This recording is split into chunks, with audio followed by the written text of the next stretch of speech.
Hi,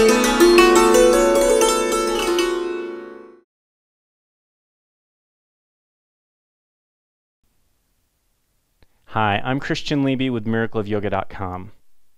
If you have sciatica, which generally exhibits with pain through the top of the buttock, the middle of the buttock, down the outer leg, down into the calf.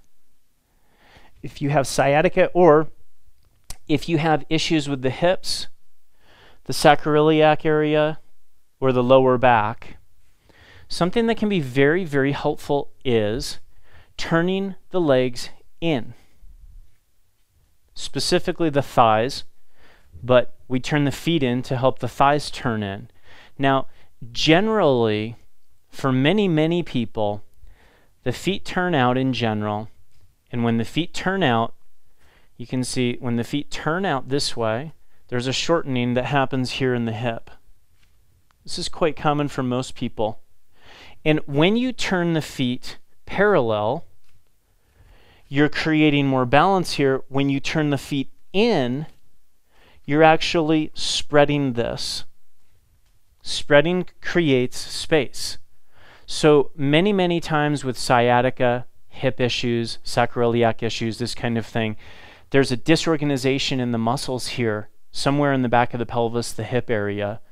Obviously, that's pinching the nerve. And if you can get those muscles to relieve, then frequently you can get relief from the nerve impingement. This is also helpful for even the lower back.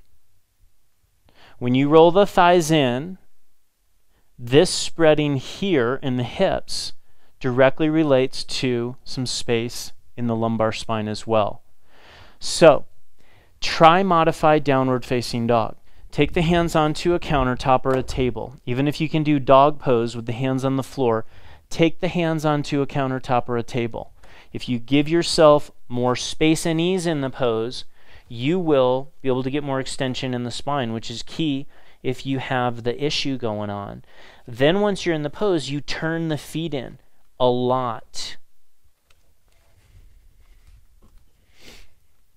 Here I'm holding the wall. You could put the hands flat on the wall. This is the classic position parallel with the feet. Look how much I'm turning the feet.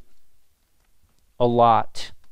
And once I turn the feet, then the pose is exactly as it always is. Knees back, press the knees back, keeping the thighs firm, and extend the hips as far back as you can. So with the feet turned in, press those knees back. Of course, the thighs have to be firm. Make the thighs firm, push the knees back, extend the hips back as far as you can. Then roll the thighs slightly more, just from the legs. You're extending back in the pose. The front of the thighs should roll in towards each other. Put your mind in the back of the thighs, roll them away from each other more, extend back. Then inhale and come up to standing. If this aggravates your condition, you'll know right away. If it is helpful for the issue, you either won't feel a change right away, or you will feel a change right away. Either way, you're not having any signs that it bothers the issue. Do a few more repetitions. This, in general, is helpful. So it's worth giving it a try.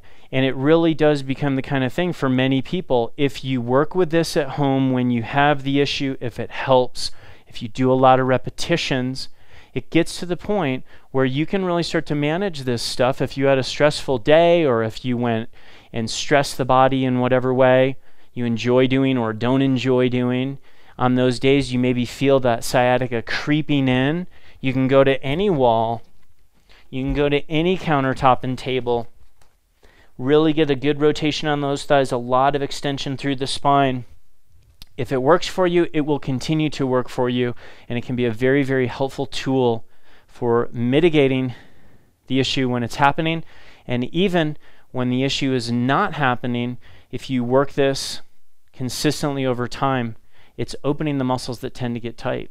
So it's quite possible that you could actually make it better and fix it if it does help on the front side.